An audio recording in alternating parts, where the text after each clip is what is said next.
Subscribe कीजिए Roy knowledge channel को और बेल आइकन को दबाएं लेटेस्ट लेक्चर को सबसे पहले देखने के लिए। सपोज कीजिए कि आप अपने कमरे में हो और एक साइंस फिक्शन मूवी देख रहे हो अपने टीवी पे, और रूम का लाइटिंग कंडीशन कुछ इस तरह से हो कि आपको बस मज़ा आ रहा हो वो साइंस फिक्शन मूवी देखने में, और अचानक से ही आपके घर में लाइट कट जाए। तो फिर क्या? तब फिर आता है हमारा इन्वर्टर बॉस, और वो इन्वर्टर क्या करता है, वो हमारे घर में अनट्रिप्टेड पावर सप्लाई देता है। मतलब अगर लाइट कटा तो भी हमें पावर सप्लाई मिलते रहेगा, जिससे आप अपने साइंस फिक्शन मूवी या किसी भी तरह के इंटरटेनमेंट या किसी भी तरह के काम काज को कंटिन्यू कर पाइएगा। क्यों? क्योंकि आपके पास रहेगा अनट्रिप्टेड पावर सप्लाई। तो इसलिए मैं लेकर के आया हूँ आपके सामने एक वीडियो जिसमें हम लोग सब बात करने वाले हैं किसके बारे में भाई? इन्वर्टर के बारे में, दूसरा बैटरीज के बारे में, तीसरा किस तरह से आप अपने घर में इन्वर्टर का कनेक्शन कर सकते हैं, और चौथा बहुत ही इम्पॉर्टेंट है भाई, वो क्या है, इन्वर्टर और यूपीएस में क्या डिफरेंस होता है। तो चलिए इसी के साथ शुरू करते हैं।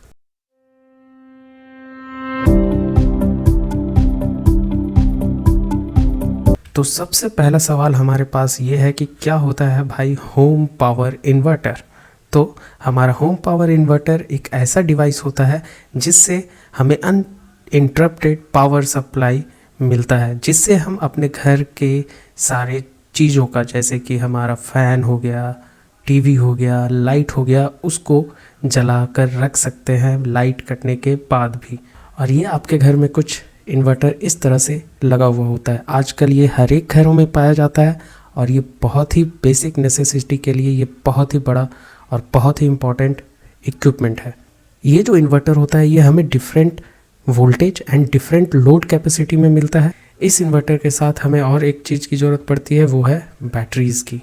ठीक है, बैटरीज लगा हुआ रहेगा तभी हमें अनइंटरप्टेड पावर सप्लाई मिलते रहेगा। तो चलिए अब हम लोग सब बढ़ते हैं और जानते हैं किस तरह से हमारा इन्वर्टर काम करता है। सबसे पहले हमारे पास जो हमारा एसी होता है, वो एसी कहाँ से आता है भाई? वो एसी आता है हमारा एवीआर से। एवीआर क्या हो गया? Automatic voltage regulator. अब हमारे पास अगर यदि लाइट है तो हमारा क्या होगा, करंट डायरेक्टली फ्लो हो जाएगा कहाँ पर? 230 आउटपुट में। और साथ ही साथ वो क्या करेगा भाई, वो भाई एसी को कन्वर्ट करेगा डीसी में, और फिर वो स्टोर करेगा उस डीसी को हमारे बैटरी में। और जैसे ही लाइट कटता है तो वो क्या करेगा, वो बैटरी से पावर को लेगा, उस पावर को एसी में बदलेगा, ठीक है, और फिर वो हमें आउटपुट देगा। तो मेन फंक्शन क्या है भाई?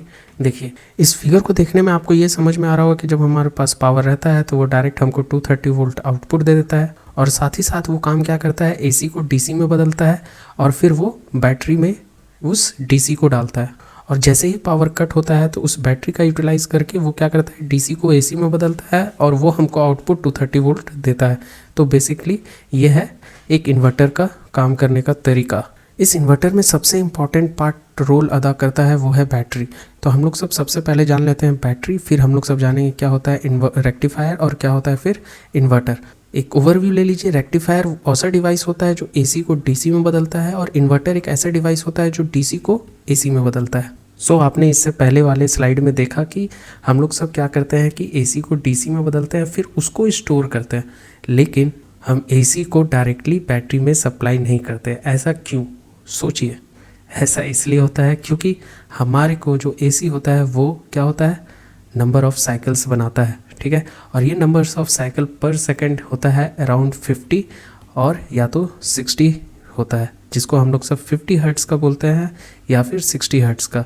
इंडिया में होता है ये अराउंड 50 हर्ट्ज़, और फॉर मीन्स यूएस में ये अराउंड 60 हर्ट्ज़ का हो जाता है। सो हमें इससे ये पता चल रहा है कि आप लोग सब जैसे इस एनिमेशन के द्वारा देख सकते हैं कि ये वाला पॉजिटिव वैल्यू होता है, ये वाला निगेटिव वैल्यू होता है, तो ये अपना पोलैरिटी को कंटिन्यूसली चेंज करते रहता है। तो हमारे बैटरी टर्मिनल में सिर्फ पॉजिटिव और निगेटिव पार्ट होते हैं, तो इसलिए हम लोग सब एसी को डायरेक्टली सप्लाई नहीं करते हैं बैटरी में।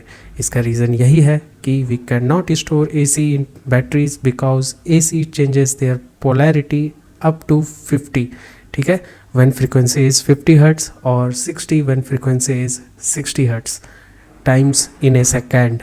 मतलब वही नंबर ऑफ साइकिल्स वो कितना मारता है भाई, 50 hertz in India, 60 hertz in USA. चलिए आते हैं अब बैटरी के ऊपर। बैटरी क्या होता है हमारा? बैटरी, हमारे पास दो तरह के बैटरी होते हैं, एक मेंटेनेंस वाला बैटरी और एक होता है नॉन मेंटेनेंस बैटरी। मेंटेनेंस वाले बैटरी में हमें इसमें हमेशा पानी डालना पड़ता है। पानी का मतलब ये कि यहाँ पर H2O, प्योर H2O डालना पड़ता है इसको मेंटेन करने के लिए। और इसमें ये मेंटेनेंस फ्री है, इसमें हमें H2O का दरकार नहीं पड़ता है। ठीक है, H2O का दरकार नहीं पड़ता है। और एक और चीज़ आप लोग सब देख रहे होंगे, यहाँ पर देख रहे हैं एक लिखा हुआ है वैल्यू, ये लिखा हुआ है 150 Ah। 150 Ah इसका हो गया क्या? यूनिट। यूनिट मीन्स इसका रेटिंग, इसका रेटिंग है 160 Ah। दैट मीन्स ये इसमें अगर हम लोग सब 20 एम्पेयर करंट डालेंगे और वो भी 8 घंटे तक, 8 आवर्स तक, तो ये फुल्ली चार्ज हो जाएगा। दैट मीन्स अगर हमारा करंट का वैल्यू अगर कम है, दैट मीन्स अगर 10 एम्पेयर है, तो वही इस बैटरी को चार्ज होने में कितना समय लगेगा? 16 आवर। ठीक है, तो अगर हम लोग सब करंट का वैल्यू को बढ़ाते हैं तो बैटरी उतनी जल्दी चार्ज होती है और साथ ही साथ याद रखिए उतनी जल्दी डिस्चार्ज भी होती है और लाइफ भी कम हो जाती है बैटरी की। सो हमें बैटरी को किस तरह से चार्ज करना है? कम करंट दे करके, और उससे क्या होगा कि बैटरी का लाइफ भी बढ़ेगा। तो हम लोग ने क्या सीखा भाई? अगर हम लोग सब बैटरी खरीदने जा रहे हैं तो हमारे पास जो भी बैटरी ले रहे हैं उसका रेटिंग जो है वो अराउंड, हमेशा अगर आपको ज़्यादा बैकअप चाहिए तो हम लोग सब ज़्यादा AH पे जाएंगे, जैसे 200 AH, 150 AH, 160 AH, depending upon your need. और जितने भी डैश चार्जर आपके मोबाइल में, डैश चार्जर, फास्ट चार्जर जितने भी आ रहे हैं, उसमें एक ही चीज़ हो रहा है। उसमें क्या हो रहा है भाई? उसमें करंट का वैल्यू को बढ़ा दिया जाता है, जिसके कारण आपका जो मोबाइल है वो बहुत फास्टली चार्ज हो जाता है, लेकिन साथ ही साथ वो बैटरी जल्दी भी ख़त्म होता है और जल्दी ख़राब भी होता है। चलिए अब हमारे पास दो चीज़ बच गया है। वो क्या चीज़ बच गया है भाई? पहला चीज़ हमारे पास बच गया है, क्या होता है? रेक्टिफायर। ठीक है, क्या होता है रेक्टिफायर? और दूसरा हमारे पास बच गया है, क्या होता है? इन्वर्टर। ठीक है, तो सबसे पहले हम लोग सब रेक्टिफायर देखते हैं, जो क्या करता है भाई काम? वो AC को DC में बदलता है। और उसके बाद फिर हम लोग सब देखेंगे इन्वर्टर, जो क्या काम करेगा? DC को AC में बदलेगा। सो हमारा रेक्टिफायर क्या होता है भाई? रेक्टिफायर हमारा होता है, जैसे कि आप लोग सब यहाँ पे देख रहे हैं, ब्रिज फुल वेव रेक्टिफायर। ये क्या कर रहा है भाई? हम लोग सब जब AC सप्लाई डाल रहे हैं, ठीक है, और उसको जब हम 4 डायोड के साथ कनेक्ट करते हैं कुछ इस तरह से, तो ये कैसे काम करता है भाई? ये इनपुट गया, डायोड में गया, फिर इधर से आकर के वापस इधर आया, तो हमको आउटपुट में फिर कुछ इस तरह का वेव फॉर्म मिलेगा। क्यों मिलेगा भाई? तो हम लोग सब ये चीज़ जानते हैं कि अगर डायोड में, ये अगर हमारे पास डायोड है, ये कंडक्ट तभी करेगा जब इधर पॉजिटिव हो और इधर निगेटिव हो, तभी ये फॉरवर्ड बायस्ड होगा। और फॉरवर्ड बायस होगा तो ये स्विच जैसा काम करेगा, तो वो जाने देगा पावर को। सो जब यहाँ पर जब हमारे पास करंट आया तो ये यहाँ पर तो क्या हो गया? इस तरफ तो हमारा पॉजिटिव हो गया, तो इसके कारण ये हो गया रिवर्स बायस, और ये भी रिवर्स बायस। और तो हमारे पास बचा क्या? हमारे पास सिर्फ और सिर्फ बच रहा है ये वाला डायोड और ये वाला डायोड। तो ये दोनों डायोड हमारा क्या होगा? फॉरवर्ड बायस्ड, और हमको आउटपुट में कुछ ये देगा। उसी तरह से हमारा ड्यूरिंग निगेटिव हाफ साइकिल, भाई देखो निगेटिव हाफ साइकिल में क्या हुआ कि इधर पॉजिटिव हो गया और ये डायोड कुछ इस तरह से, ये फॉरवर्ड बायस्ड हो गया और ये फॉरवर्ड बायस्ड हो गया, और हमारा रिवर्स बायस में कौन है भाई? ये और ये। तो हमारे पास कुछ आउटपुट में कुछ इस तरह वेवफॉर्म मिला। ठीक है, और यही है हमारा क्या प्रोसीजर, जिससे हम लोग सब बदल सकते हैं एक AC को DC में।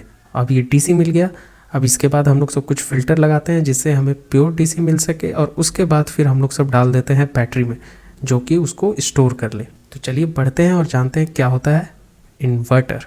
इन्वर्टर कैसे काम करता है भाई?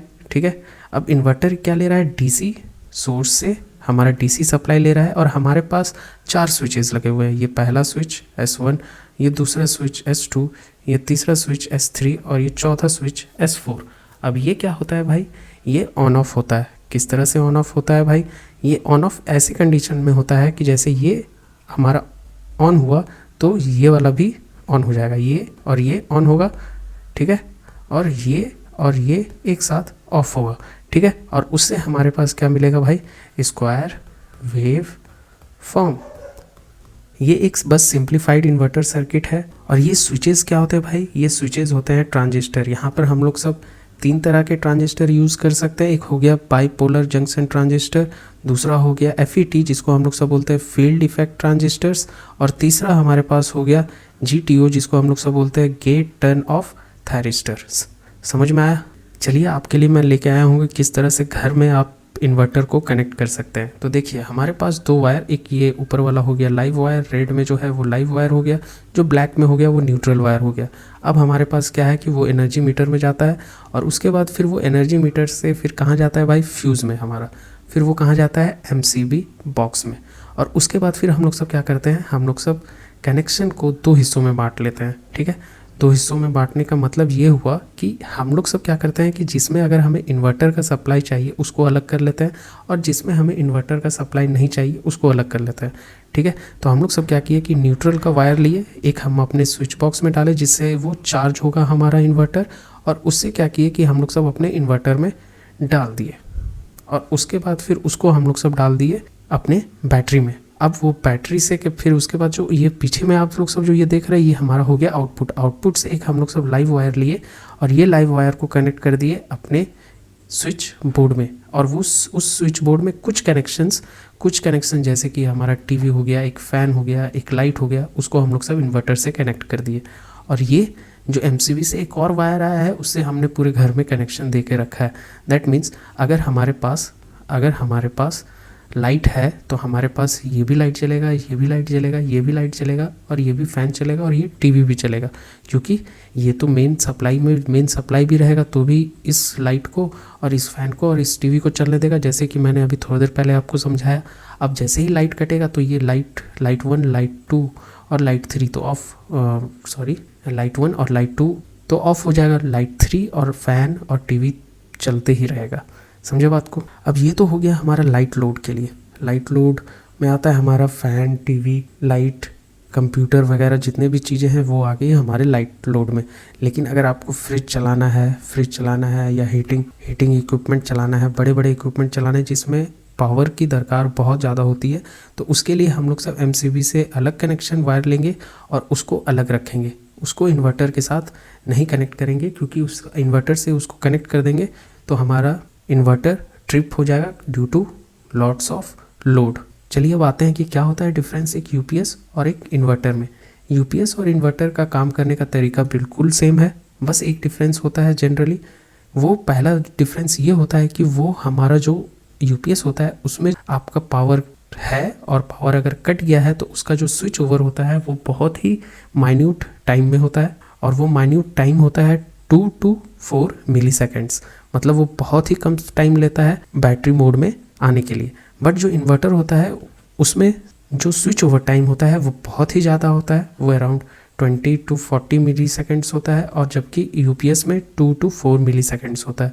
UPS में क्या होता है भाई, UPS हमारा जो जनरली होता है ये प्योर साइन वेव के लिए होता है, प्योर साइन वेव आउटपुट में देता है, और जो इन्वर्टर हमारा होता है वो स्क्वायर वेव देता है, जिसके कारण ये जो है ये कंप्यूटर एप्लीकेशन में भी यूज़ हो सकता है। और ये क्या होता है भाई, ये होम अप्लायंसेस में ज़्यादातर यूज़ होता है, जैसे कि टीवी, फ़ैन, ट्यूबलाइट ETC। ये तो मैंने आपको बता ही दिया कि इसका जो आउटपुट होता है वो साइन वेव होता है और इसका आउटपुट स्क्वायर वेव होता है। आजकल जितने भी इन्वर्टर आने लगे हैं वो UPS मोड में भी फंक्शन करते हैं, जैसे कि मेरे पास एक एग्जांपल है, ये ल्यूमिनस का एक UPS है जिसमें क्या है, यहाँ पर पीछे में आप देख सकते हो, यहाँ पर एक मोड है जिसमें इकोनॉमिकल मोड और UPS मोड। इकोनॉमिकल मोड में क्या होता है भाई, ये फंक्शन अराउंड करता है ऐसे इन्वर्टर, और UPS मोड में ये UPS मोड में काम करता है। इन्वर्टर का जो काम करने का जो वोल्टेज रेंज होता है वो बहुत ही ज़्यादा होता है। दैट मीन्स ये अराउंड 150 to 250 वोल्ट तक में काम करता है, और जबकि आपका जो UPS होता है वो UPS जो काम करता है वो काम करता है around 200 to 240 volt. That means ये बहुत ही अच्छा होता है कंप्यूटर एप्लीकेशन के लिए, और ये इससे कंप्यूटर नहीं चलेगा। डेस्कटॉप अगर आप चला रहे हो, ठीक है, डेस्कटॉप आप चला रहे हो तो उसमें देखिए कि वो कंप्यूटर जो है वो रीस्टार्ट होगा, जैसे ही लाइट कटेगा वो रिस्टार्ट होने लगेगा। बट अगर आप अगर UPS यूज़ करते हो तो उसमें रीस्टार्ट नहीं होगा। रीस्टार्ट होने का बेसिकली एक ही कारण है, वो ये कारण है कि जो हमारा UPS होता है उसमें जो स्विच ओवर टाइम होता है वो बहुत ही कम होता है, और इन्वर्टर में क्या होता है भाई, स्विच ओवर टाइम बहुत ही ज़्यादा होता है। हमारे पास एक तरह का और यूपीएस होता है जिसको हम लोग सब ऑनलाइन यूपीएस बोलते हैं। ऑनलाइन यूपीएस बेसिकली यूज़ होता है जब हमारे पास बहुत ही सिक्योर डेटा को सेव करके रखना है और उस पर कंप्यूटर एप्लीकेशन हो रहा है। तो उसमें क्या है कि भाई कि हम 1 सेकंड का भी डिले नहीं देना चाहते हैं।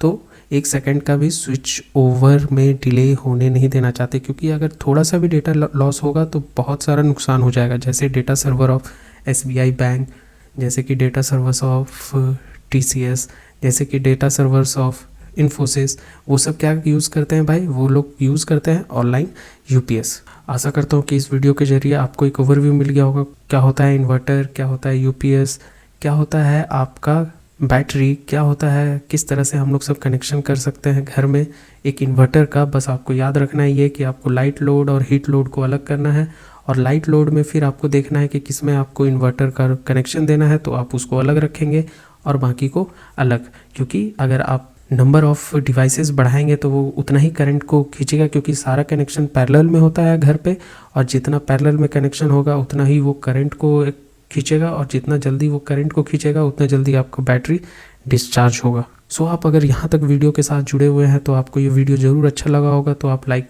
बटन को प्रेस करना बिल्कुल ना भूलें, और साथ ही साथ अब आप अगर चैनल में नए हैं तो इस चैनल को सब्सक्राइब भी कर लीजिए। मिलते हैं नेक्स्ट क्लास में। जय हिंद।